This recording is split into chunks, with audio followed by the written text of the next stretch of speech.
ಏಳನೇ ವೇತನ ಆಯೋಗ ಇದೇ ವರ್ಷದ ಎರಡನೆಯ ತುಟ್ಟಿ ಭತ್ಯೆ ಪಡೆಯಲು ತುದಿಗಾಲಲ್ಲಿ ನಿಂತಿರುವ ಕೇಂದ್ರ ಸರ್ಕಾರಿ ನೌಕರರಿಗೆ ಇದೇ ತಿಂಗಳೇ ಸಿಹಿ ಸುದ್ದಿ ದೊರೆಯುವ ಎಲ್ಲ ಲಕ್ಷಣಗಳು ಗೋಚರಿಸುತ್ತಿವೆ. ಜುಲೈ 1ರಿಂದಲೇ ಅನ್ವಯವಾಗುವಂತೆ ಕೇಂದ್ರ ಸರ್ಕಾರವು ತುಟ್ಟಿ ಭತ್ಯೆ ಮತ್ತು ತುಟ್ಟಿ ಪರಿಹಾರ ಪರಿಷ್ಕರಣೆ ಮಾಡಿ ಘೋಷಣೆ ಮಾಡಲಿದ್ದಾರೆ. ಈ ಮೂಲಕ ಹಣದುಬ್ಬರ ವಿರುದ್ಧ ನೌಕರರಿಗೆ ಬೂಸ್ಟರ್ ನೀಡಲಿದೆ. ವೀಕ್ಷಕರೇ, ಕೇಂದ್ರ ಸರ್ಕಾರಿ ನೌಕರರಿಗೆ ತುಟ್ಟಿ ಭತ್ಯೆ ಮತ್ತು ತುಟ್ಟಿ ಪರಿಹಾರ ಇನ್ಕ್ರೀಸ್ ಆಗಿದ್ದಲ್ಲಿ ನಮ್ಮ ಸ್ಟೇಟ್ ಗೌರ್ಮೆಂಟ್ ಎಂಪ್ಲಾಯೀಸ್ಗೂ ಕೂಡ ಇನ್ಕ್ರೀಸ್ ಆಗುತ್ತೆ. ಹಾಗಾಗಿ ಆದೇಶ ಬರುವುದು ಯಾವಾಗ ಅನ್ನೋದರ ಬಗ್ಗೆ ಕಾಯ್ತಾ ಇದ್ದಾರೆ ಸರ್ಕಾರಿ ನೌಕರರು.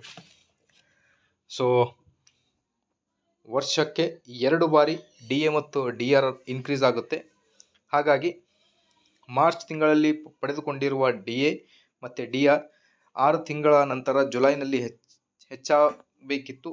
ತುಟ್ಟಿ ಭತ್ಯೆಯನ್ನು ಸೆಪ್ಟೆಂಬರ್ನಲ್ಲಿ ಘೋಷಣೆ ಆಗಬೇಕಿತ್ತು. ಕಾರಣಾಂತರಗಳಿಂದ ಅದನ್ನು ಅಕ್ಟೋಬರ್ 20ರಂದು ಘೋಷಿಸಲು ಕೇಂದ್ರ ಸರ್ಕಾರ ಯೋಜನೆ ಮಾಡಿಕೊಂಡಿದೆ ಎಂದು ವರದಿಗಳು ತಿಳಿದಿವೆ ಅನ್ನೋದ್ರ ಬಗ್ಗೆ ಮಾಹಿತಿ ಇದೆ. ವೀಕ್ಷಕರೇ, ಇದೇ ಥರ ಮಾಹಿತಿಗೋಸ್ಕರ ಲೈಕ್, ಶೇರ್ ಆ್ಯಂಡ್ ಸಬ್ಸ್ಕ್ರೈಬ್.